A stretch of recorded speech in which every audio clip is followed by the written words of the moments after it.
तो आइए दोस्तों, स्वागत करते हैं आपका हमारे YouTube चैनल पर। उम्मीद करता हूं कि आप बिल्कुल बढ़िया होंगे और मैं भी बिल्कुल बढ़िया हूं। तो क्लास 10 के विद्यार्थियों के लिए जो 2024 में बोर्ड एग्जाम देने वाले हैं, उनके लिए मैंने ऑब्जेक्टिव क्वेश्चन का सोल्यूशन देना स्टार्ट किया हुआ है। अगर आप चाहते हैं तो मेरे चैनल से जुड़ करके बिल्कुल अच्छे से पढ़ाई कर सकते हैं। अगर आप मेरे चैनल से जुड़ करके बिल्कुल अच्छे से पढ़ाई करते हैं तो आपका बोर्ड एग्जाम में एक भी क्वेश्चन छूट नहीं पाएगा। तो मैंने अब तक बहुत सारे चैप्टरों का सोल्यूशन अपने चैनल पर दे रखा है, ऑब्जेक्टिव प्रीवियस ईयर के क्वेश्चनों का। तो अब मैं देने वाला हूँ चैप्टर ट्रायंगल का जितने भी क्वेश्चन है ऑब्जेक्टिव प्रीवियस ईयर के, उसका मैं सॉल्यूशन देने वाला हूँ। तो आप बिल्कुल मेरे चैनल से जुड़ करके अच्छे से बिल्कुल पढ़ाई करें। तो चलिए आइए ट्रायंगल के सारे क्वेश्चनों को देखना हम स्टार्ट करते हैं। तो आइए दोस्तों, अब हम देखना स्टार्ट करते हैं क्वेश्चन नंबर पहला को। तो हमारे सामने क्वेश्चन है, त्रिभुज ABC में x, y क्रमशः भुजाएं AB और AC पर दो बिंदु है। तो हमारे पास सबसे पहले ABC एक त्रिभुज दे दिया हुआ है, ठीक है।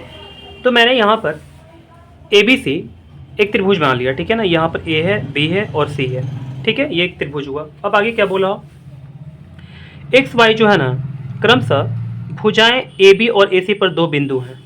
तो देखिए x और y जो है AB पर और AC पर दो बिंदुएं हैं, ठीक है। आगे बढ़ते हैं। तथा एक्स वाई समांतर BC, जो एक्स वाई है देख सकते हैं, एक्स वाई जो है ये समांतर किसके है, BC के है, ठीक है। आगे बढ़ते हैं। यहाँ बोला यदि AX अनुपात XB इक्वल टू 2:3, ठीक है। तो AX अनुपात XB की बात किया हुआ है, ठीक है। कितना है, 2:3 है। तो चलिए 2:3 हमारा हो गया। आगे बढ़ते हैं। तो AY अनुपात YC का मान होगा। AY अनुपात YC का जो मान होगा वो क्या होगा। तो मैं आपको थोड़ा समझा दूं। देखिए ये क्वेश्चन में पहला है। तो अगर किसी त्रिभुज में, जैसे यहाँ पर एक ABC एक त्रिभुज है, इसमें अगर XY समांतर BC दे दिया हुआ है, ठीक है। तो होगा क्या, यानी कि AX बटे में XB, यानी कि AX और XB का जो अनुपात होगा ये किसके इक्वल होगा, तो AY और बटे में YC के अनुपात के इक्वल होगा, ठीक है।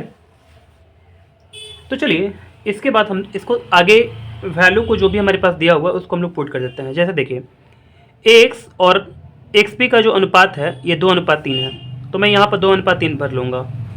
यहाँ पर क्या हो जाएगा, AY बटे में YC हो गया, ठीक है। तो AY और YC का जो अनुपात है क्या हो गया हमारे पास, 2:3। तो हमारे पास आंसर आ गया 2:3 आंसर, ठीक है। चलिए ऑप्शन को देखते हैं। तो 2:3 हमारे पास आंसर आया हुआ है, ऑप्शन बी सही हो जाएगा। अब देखते हैं हम लोग क्वेश्चन नंबर दूसरा को। तो देखिए क्वेश्चन नंबर दूसरा क्या बोला हुआ है, दो समरूप त्रिभुजों के क्षेत्रफलों का अनुपात 121:64 है, तो उनके संगत माध्यिकाओं का अनुपात है, ठीक है। तो देखिए हमारे पास सबसे पहले दो त्रिभुज है, दोनों के दोनों समरूप त्रिभुज है, ठीक है। जैसे मैं यहाँ पर आपके सामने एक त्रिभुज बना लेता हूँ, दो त्रिभुज बना लेता हूँ। यहाँ पर एक छोटा वाला त्रिभुज हो गया और यहाँ पर एक बड़ा वाला त्रिभुज हो गया, ठीक है। दोनों त्रिभुज के क्षेत्रफलों का अनुपात कितने कितने दिए हुए हैं, तो 121, फिर इसके बाद 64 है। तो सबसे पहले हम इसको फर्स्ट बोलेंगे, इसको सेकंड बोल देंगे। तो 121 और यहाँ पर कितना बोला हुआ है, 64, ठीक है। सेंटीमीटर स्क्वायर दिया हुआ है तो सेंटीमीटर स्क्वायर रख लेंगे। कुछ नहीं दिया हुआ है, 121 और 64 दे दिया हुआ, ठीक है ना। तो उनके संगत माध्यिकाओं का अनुपात क्या होगा। देखिए माध्यिका आप समझते हैं क्या होता है, इसको हम लोग ऐसे करके ज्वाइंट कर लेंगे और ये हमारे पास ऐसे करके ज्वाइंट हो जाएगा। तो इसको हम लोग दोनों को माध्यिका बोल सकते हैं, ठीक है। माध्यिका का मतलब क्या होता है, ये जो आधार है इसको दो बराबर भागों में बांटता है और इसको भी दो बराबर भागों में बांटता है, ठीक है। माध्यिका यही करता है काम। अब देखिए तो हम लोग अब क्या करेंगे, हमारे पास क्षेत्रफल का अनुपात है, माध्यिकाओं का अनुपात निकालना है। थोड़ा नेमिंग कर लेते हैं।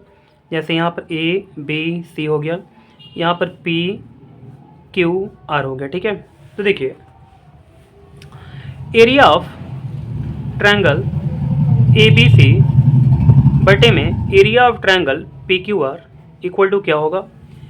देखिए दोनों त्रिभुजों के क्षेत्रफलों का अनुपात जो होता है संगत माध्यिका, यानी कि हमारे पास क्या हो गया A, और यहाँ पर मैं कुछ नेमिंग कर, जैसे ABC यहाँ पर D रख देता हूँ, यहाँ पर ठीक है। Q R A B C हो गया यहाँ पर ना, यहाँ पर पी क्यू आर और एस रख देता हूँ, ठीक है। तो क्या हो जाएगा, यानी कि ए डी बटे में पी एस हो गया, ठीक है। और यहाँ तक हो गया हमारे पास संगत माध्यिकाओं का अनुपात का वर्ग कर देंगे, ठीक है। तो देखिए अब इतना तक करने के बाद हमारे पास जो क्षेत्रफल का अनुपात दे दिया हुआ है, कितना दे दिया हुआ है 121, और हमारे पास जो इसका क्षेत्रफल है वो कितना दे दिया हुआ है 64 दे दिया हुआ है, ठीक है। इतना तक कर दिए हम।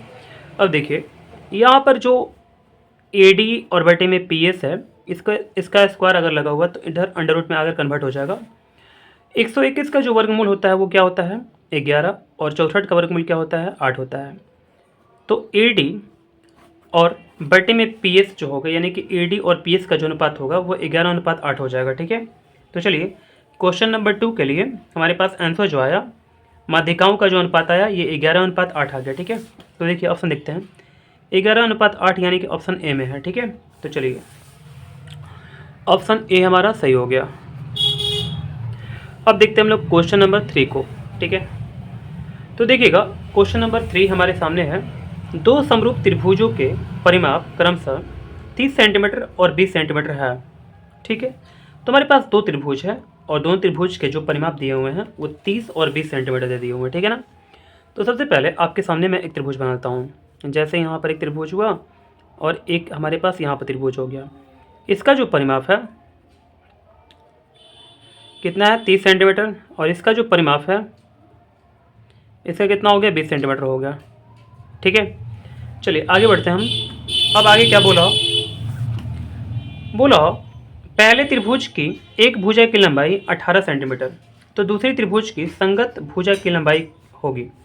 तो पहले त्रिभुज की जो भुजा की लंबाई है ना, जैसे मान लीजिए ये भुजा ये कितनी है 18 सेंटीमीटर है, तो दूसरी त्रिभुज के जो संगत भुजा है ये वाला है, तो इसकी लंबाई जो होगी वो क्या होगी, ठीक है।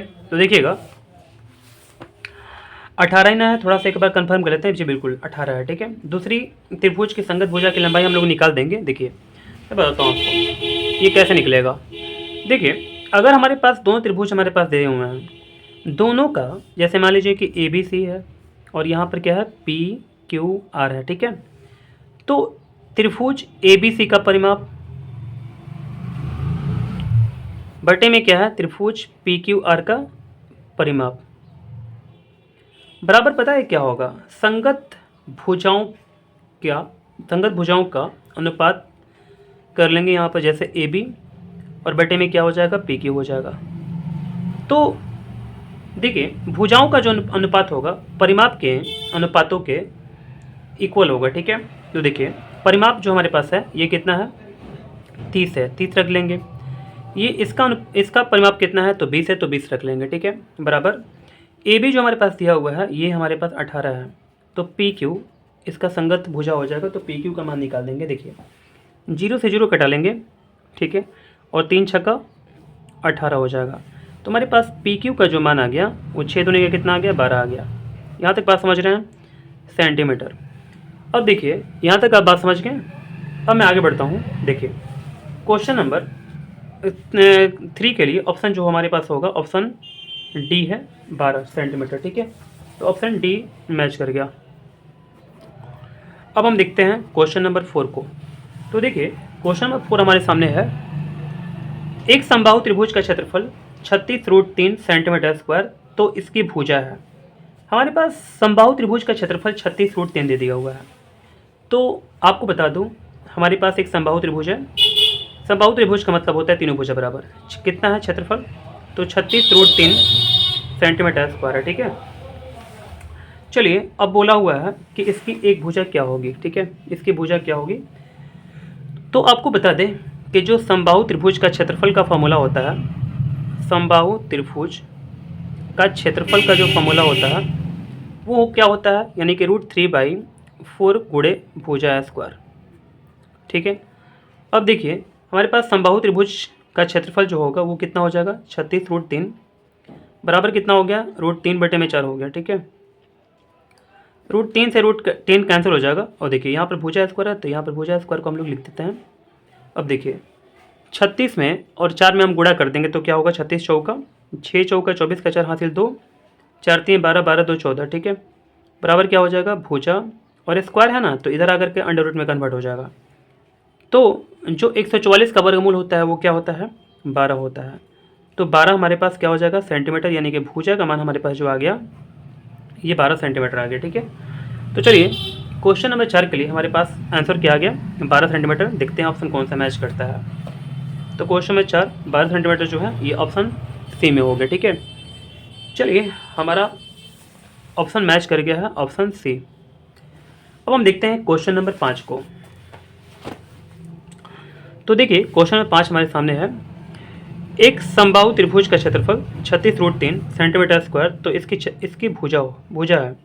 तो देखिए बिल्कुल चौथा जो क्वेश्चन है ना और पांचवा जो क्वेश्चन है दोनों के दोनों एक ही जैसा है।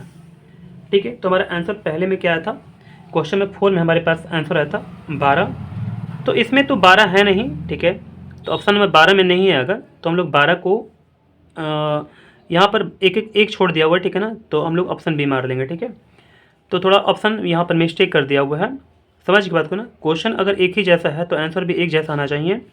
तो हमारे पास ऑप्शन क्या हो जाएगा 5 के लिए, यानी कि ऑप्शन इसमें से मैच नहीं कर रहा तो हम लोग 12 कर लेंगे यहाँ पर। ठीक है ना, ऑप्शन बी को सही कर लेंगे, यहाँ पर दिया हो ना ऑप्शन बी ना, तो एक को छोड़ दिया हुआ है। आप उम्मीद करते हैं कि समझ गए होंगे मेरी बात को। ठीक है, आइए अब देखते हैं हम लोग क्वेश्चन नंबर 6 को। ठीक है, तो एक समबाहु त्रिभुज ABC की एक भुजा A है, तो इसका क्षेत्रफल क्या होगा। जब हमारे पास समबाहु त्रिभुज का क्षेत्रफल भुजा जो दिया हुआ है वो A दे दिया हुआ है, तो इसका क्षेत्रफल क्या होगा। मैंने अभी आपको बताया कि समबाहु त्रिभुज का जो क्षेत्रफल होता है वो क्या होता है, √3/4 गुणे भुजा स्क्वायर, ये ना होता है जी। और हमारे पास √3/4 और भुजा का मान दिया हमारे पास A, तो A स्क्वायर हो जाएगा। ठीक है, तो हमारे पास ये वाला जो क्वेश्चन नंबर 6 के लिए आंसर आ गया √3/4 A स्क्वायर हो गया। ठीक है, तो मैच करते हैं आंसर, हमारे पास ऑप्शन बी जो है √3/4 और A स्क्वायर जो है ये ऑप्शन बी में मैच कर गया। ठीक है, तो चलिए ऑप्शन बी को सेलेक्ट कर लेंगे हम। ठीक है, अब देखते हैं हम लोग क्वेश्चन नंबर 7 को। तो देखिए क्वेश्चन नंबर 7 हमारे सामने है, यहाँ पर आपको दिख रहा होगा, नहीं दिख रहा तो चलिए थोड़ा सा इसको ऊपर कर देते हैं। चलिए अब क्वेश्चन नंबर 7 आपको दिख रहा होगा। ठीक है, तो ABC एक समद्विबाहु त्रिभुज है। समद्विबाहु त्रिभुज मतलब क्या होता है, यानी कि दो भुजा बराबर, जिसमें कोण C बराबर 90 डिग्री, यदि AC बराबर 6 सेंटीमीटर, तो AB का मान जो होगा वो क्या होगा। तो देखिए सबसे पहले हम एक समद्विबाहु त्रिभुज बनाएंगे जिसमें कोण जो C है वो 90 डिग्री है। ठीक है, तो देखिए हमने यहाँ पर एक त्रिभुज बना लिया जो कि समद्विबाहु त्रिभुज है। कोण C जो है ये 90 डिग्री है, तो 90 डिग्री बना लिया। यहाँ पर A लिख लेंगे, यहाँ पर B लिख लेंगे और यहाँ पर C हमारे पास हो जाएगा। ठीक है, अब देखिए जो भी हमारे पास वैल्यू गिवन है उसको लिख देंगे। तो AC बराबर 6 सेंटीमीटर। ठीक है, AC बराबर कितना हो गया हमारे पास 6 सेंटीमीटर हो गया, तो यहाँ पर लिख लेंगे 6 सेंटीमीटर। और हमारे पास AB का मान क्या होगा, तो देखिए AB जो है ना इसका मान क्या होगा, मैं आपको बता दूँ। ये जो त्रिभुज है समद्विबाहु त्रिभुज है, तो कर्ण जो होगा ये सबसे बड़ा होगा और बाकी जो दोनों भुजा हमारे पास बचा हुआ है ये दोनों के दोनों बराबर हो जाएगा। यानी कि अगर AC बराबर 6 सेंटीमीटर है तो BC बराबर भी 6 सेंटीमीटर हो जाएगा। हम अगर AB का मान निकालना चाहें तो इस त्रिभुज में पाइथागोरस नियम लगा लेंगे। तो AB का स्क्वायर इक्वल टू क्या होगा, यानी कि AC का स्क्वायर प्लस BC का स्क्वायर। तो AC का जो वैल्यू हमारे पास है ये कितना है 6 है, तो 6 का स्क्वायर कर लेंगे, और BC का वैल्यू कितना है 6 है, तो 6 का स्क्वायर कर लेंगे। यहाँ पर AB का स्क्वायर हो जाएगा 6 6 का 36 और ये भी 6 6 का 36, तो AB का स्क्वायर बराबर कितना हो गया 36 + 36, तो AB बराबर कितना हो जाएगा 72 और अंडर रूट में आ जाएगा। देखिए हम 72 को ऐसे भी लिख सकते हैं, यानी कि 36 × 2। ठीक है, और अगर 36 का वर्गमूल निकाल दें तो हमारे पास 6 आ जाएगा, और √2 का वर्गमूल नहीं निकलता है, तो हमारे पास AB का जो मान आ गया वो कितना आ गया 6√2 आ गया। ठीक है, तो चलिए 6√2 सेंटीमीटर हमारे पास आंसर आ चुका है। आइए ऑप्शन को देख लेते हैं, तो अगले पेज पर हमारा आंसर है। चलिए तो दोस्तों क्वेश्चन नंबर 7 के लिए हमारे पास जो आंसर है वो 6√2 है। आप देख सकते हैं यहाँ पर 6√2 जो है ऑप्शन बी में है, तो ऑप्शन बी को सिलेक्ट कर लिया जाएगा। चलिए अब देखते हैं हम लोग क्वेश्चन नंबर 8 को। तो क्वेश्चन नंबर 8 हमारे सामने है, दो समरूप त्रिभुजों की भुजाओं का अनुपात 4:9 है। तो इनके क्षेत्रफलों का अनुपात होगा। हमारे पास दो त्रिभुज है और दोनों के त्रिभुजों के भुजाओं का जो अनुपात है 4:9 है, ठीक है। तो देखिए, जो हमारे पास दो त्रिभुज है, भुजाओं का अनुपात कितना है, यानी कि मान लीजिए कि हमारे पास दोनों भुजा है, इसका नेमिंग कर लेते हैं पहले ABC, और यहाँ पर XYZ हो जाएगा, ठीक है। तो AB और अनुपात जो XY हमारे पास है, ये कितना दे दिया हुआ है, 4:9 दे दिया हुआ है, ठीक है, 4:9। तो क्षेत्रफलों का अनुपात जो होगा वो क्या होगा, तो देखिए, एरिया ऑफ ट्रायंगल ABC बटे में एरिया ऑफ ट्रायंगल XYZ जो होगा, देखिए दोनों के क्षेत्रफलों का जो अनुपात होगा, दोनों त्रिभुजों के संगत भुजाओं के, दोनों त्रिभुज के संगत भुजा हमारे पास क्या हो जाएगा, AB और XY। तो दोनों त्रिभुज के संगत भुजाओं के अनुपात के वर्ग के बराबर होगा, ठीक है। लंबा चौड़ा मैंने बात बोल दिया। तो यहाँ पर आप देख सकते हैं, देखने से काफ़ी अच्छा समझ में आता है। त्रिभुज के क्षेत्रफल का अनुपात संगत भुजाओं के अनुपात के वर्ग के बराबर होता है, ठीक है।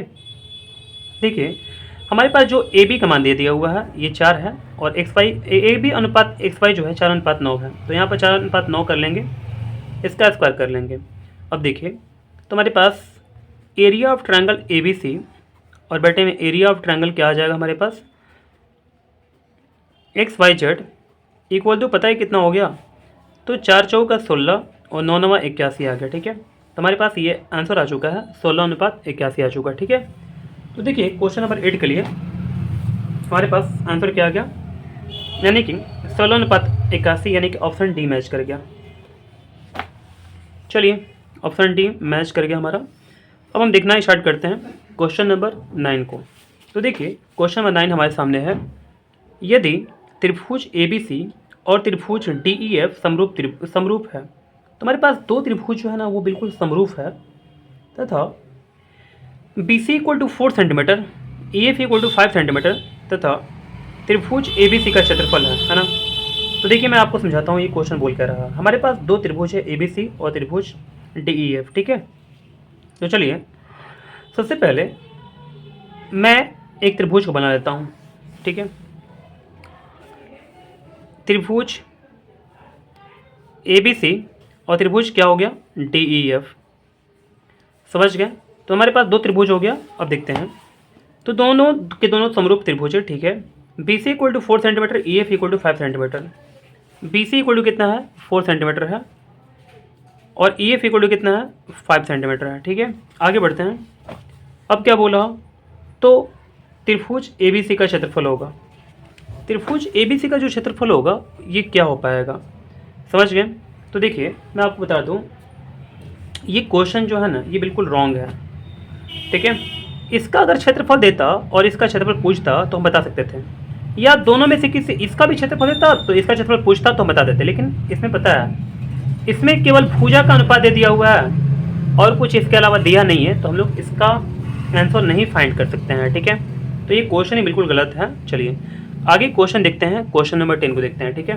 तो देखिएगा, क्वेश्चन नंबर 10 हमारे सामने है, त्रिभुज के तीनों कोण का योगफल होता है।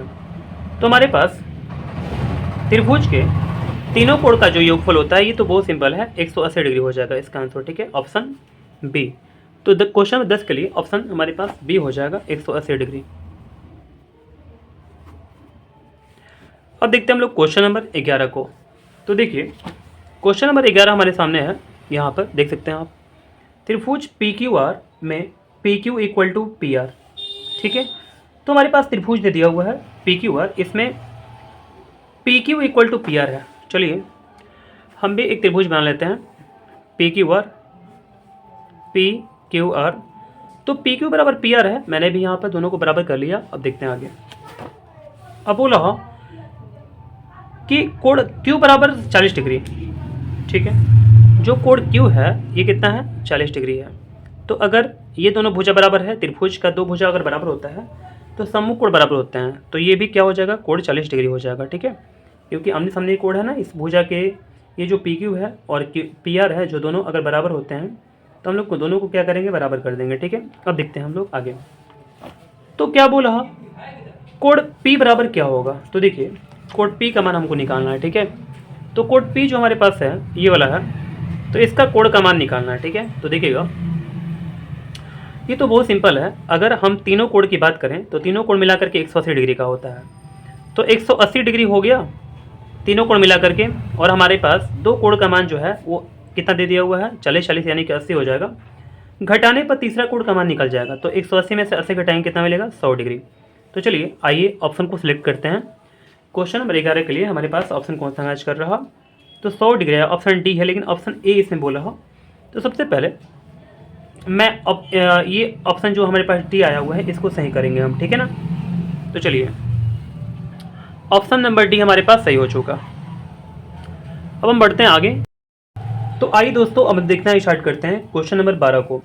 यहाँ पर क्वेश्चन बोला कि यदि त्रिभुज ABC समरूप है त्रिभुज QRP के, ठीक है।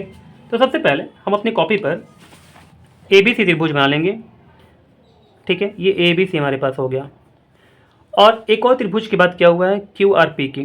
तो चलिए QRP बना लेते हैं, QRP, ठीक है।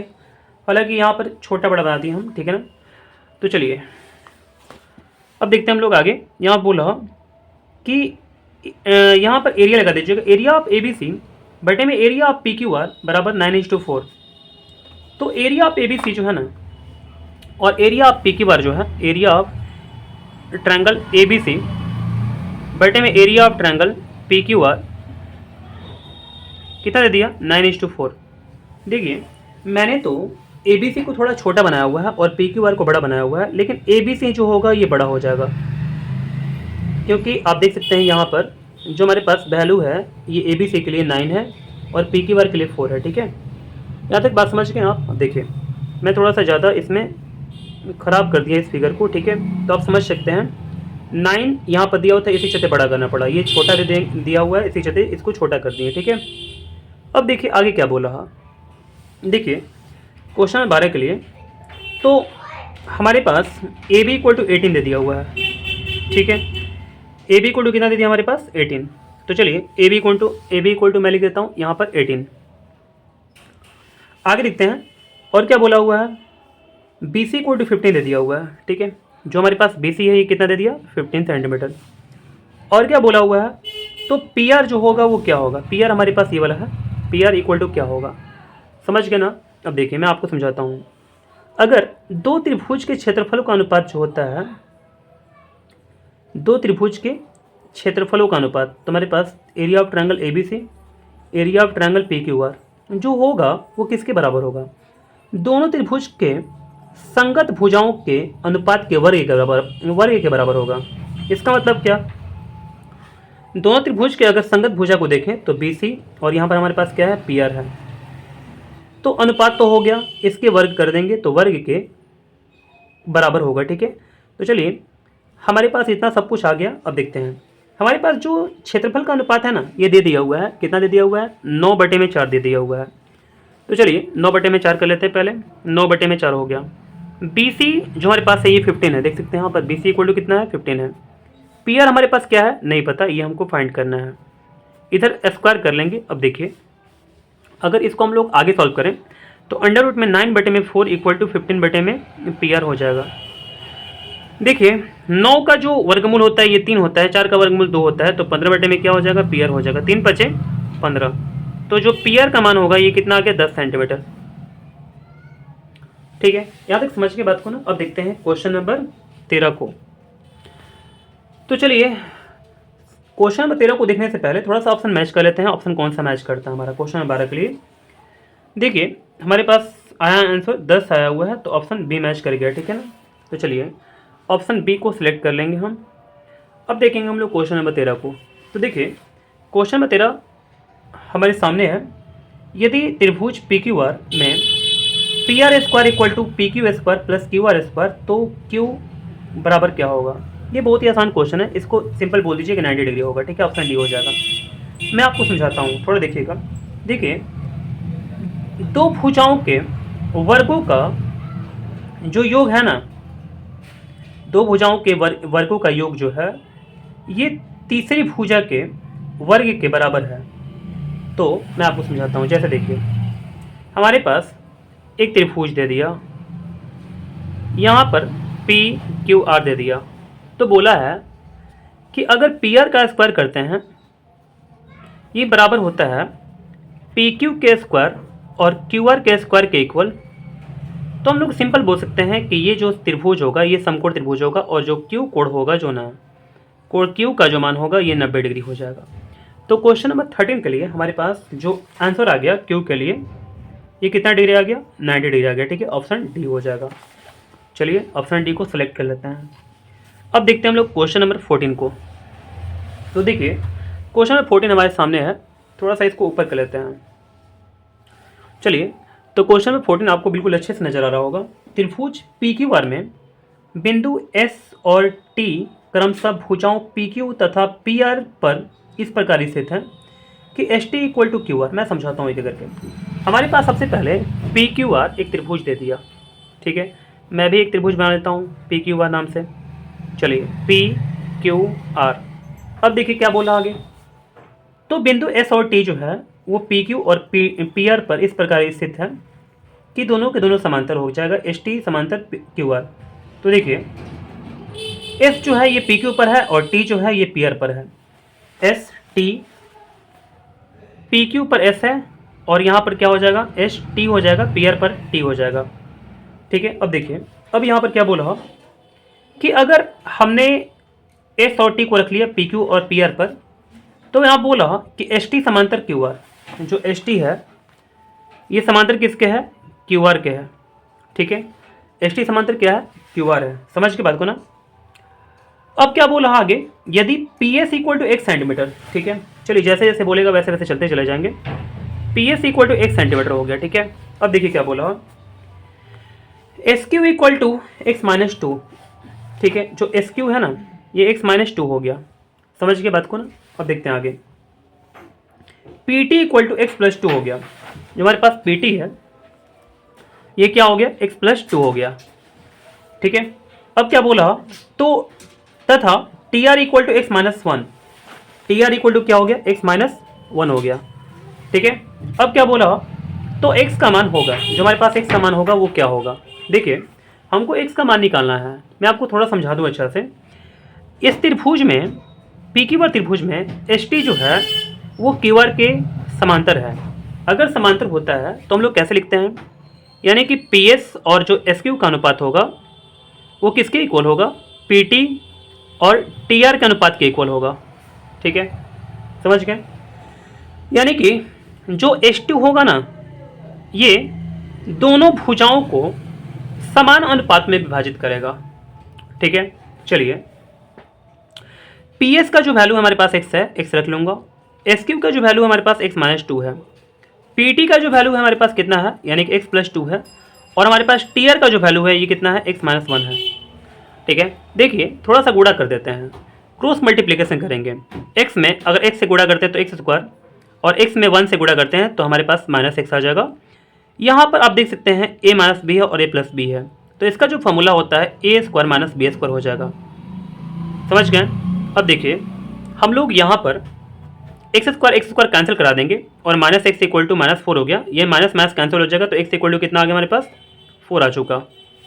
ठीक है, तो क्वेश्चन नंबर 14 के लिए हमारे पास एक्स का जो वैल्यू है ये 4 आ चुका है। ठीक है, तो आइए अब देखते हैं हम लोग क्वेश्चन नंबर 14 का आंसर। 4 हमारे पास आया हुआ यानी कि ऑप्शन ए मैच कर गया। चलिए ऑप्शन ए को सिलेक्ट कर लेंगे और हम देखते हैं क्वेश्चन नंबर 15 को। तो देखिएगा क्वेश्चन नंबर 15 आपको बिल्कुल अच्छा से दिख रहा होगा। ठीक है, त्रिभुज एबीसी की बात किया हुआ है। ठीक है, और क्या बोला हुआ है, त्रिभुज एबीसी में बिंदु डी और ई क्रमशः भुजाओं AB तथा AC पर इस प्रकार स्थित है कि DE समांतर BC। ठीक है, चलिए एक हम त्रिभुज बनाते हैं ABC नाम से अपनी कॉपी पर। आप देख भी सकते हैं मैंने यहाँ पर त्रिभुज बना लिया, ABC नाम से एक त्रिभुज मैंने बना लिया। ठीक है, अब क्या बोला हुआ है, D और E क्रमशः भुजाओं AB और AC पर इस प्रकार है। D और E जो है AB पर और AC पर इस प्रकार है। ठीक है, कैसे है तो थोड़ा आगे बढ़ते हैं। AB और AC पर इस प्रकार है कि DE समांतर BC। DE जो है ये समांतर किसके हो गया, BC के। समझ गए, दोनों समांतर हमारे पास हो गया। अब क्या बोला हो, यदि AD बटे में DB इक्वल टू 4 बटे में 5, AD बटे में DB जो है ना, AD बटे में जो DB है ये कितना है हमारे पास, तो देखिए 4:5 है ना, तो 4:5 मैंने लिख लिया यहाँ पर। आगे क्या बोला हो, और AC equal to 18 centimetre, AC जो हमारे पास है ये 18 सेंटीमीटर का है। समझ गए, AC इक्वल टू 18 सेंटीमीटर हो गया। तो AE बराबर क्या होगा, हमसे पूछा हुआ है कि AE जो होगा ये क्या होगा, ठीक है, हमको AE पूछा हुआ है बिल्कुल, ठीक है। अब हम देखते हैं आगे। देखिए आपको पता होगा, मैंने बहुत बार आपको बता दिया कि किसी त्रिभुज में हमारे पास दोनों भुजाओं पर ऐसे बिंदु दो मौजूद हैं जो कि अगर दोनों को हम मैच कराएं तो ये तीसरी भुजा के समांतर अगर होता है, यानी कि D समांतर BC होता है, सिंपल में अगर बात करें तो हमारे पास क्या हो सकता है, यानी कि AD बटे में DB जो होगा वो किसके इक्वल होगा, AE बटे में EC। मैंने आपको समझा दिया था अच्छा से, ठीक है। अब देखिए AD बटे में DB का मान दिया हुआ है कितना, 4 बटे में 5, ठीक है। अब देखिए यहाँ पर क्या हो जाएगा, AE बटे में EC हो जाएगा। यहाँ तक क्लियर है। अब चलिए हमारे पास AC का मान दे दिया हुआ है और हमसे AE का मान पूछ रहा है। AC कहाँ पर है, यहाँ पर AC है, और AE कहाँ पर है, यहाँ पर AE है। तो इसको AE को फाइंड करने के लिए हम क्या करेंगे, इसको पलट देंगे, 5 बटे में 4 हो जाएगा और इसी ऊपर चला जाएगा और AE नीचे आ जाएगा, ठीक है। दोनों तरफ हम 1 को जोड़ देंगे, ऐड कर लेंगे, तो 5 बटे में 4 और प्लस 1। इससे फ़ायदा क्या होगा थोड़ा आगे समझ में आएगा आपको। इतना मैंने कर दिया। अब देखिए अगर हम इसको सॉल्व करें तो हमारे पास LCM 4 आ गया और यहाँ पर 5 प्लस यहाँ पर 4 हो जाएगा। यहाँ पर क्या हो जाएगा, AE, और यहाँ पर EC प्लस AE हो जाएगा। 5 और 4 कितना हो जाएगा हमारे पास, 9 हो जाएगा। 9 बटे में 4 हो गया। AC और AE का जो मान है हमारे पास, देखिए हमारे पास EC जो है, EC यहाँ पर है, और AE का जो मान है ये दोनों मिलकर के AC के इक्वल हो जाएगा। तो यहाँ पर AC मैंने कर लिया, बटे में क्या हो गया, AE। अब मैं आपको समझाता हूँ, जो हमारे पास AC दिया हुआ है ये कितना है, 18 है। तो AC का मान हमारे पास कितना हो जाएगा, 18, और बटे में AE बराबर कितना हो गया, 9 बटे में 4, 9 तो नहीं का 18, और जो AE का मान आ गया हमारे पास कितना आ गया, 8 सेंटीमीटर आ गया, ठीक है। तो चलिए ऑप्शन को सिलेक्ट करते हैं। ऑप्शन क्वेश्चन 15 के लिए हमारे पास क्या है, यानी कि AE बराबर 8 सेंटीमीटर हमारे पास आया हुआ है, तो ऑप्शन A मैच कर गया, ठीक है। चलिए ऑप्शन A को मैंने सेलेक्ट कर लिया। उम्मीद करते हैं कि जितने भी क्वेश्चन मैंने आपको बताए हुए हैं वो बिल्कुल आप अच्छे से समझ गए होंगे। किसी प्रकार का समस्या होने पर आप कमेंट करें, ठीक है। डाउट जो भी है उसको पूछें, जो भी क्वेश्चन नंबर आपका डाउट है बिल्कुल आप पूछने का प्रयास करें। मैं सारे क्वेश्चंस को बताने का प्रयास करूंगा, ठीक है। तो चलिए अब हम मिलते हैं अगले वीडियो में।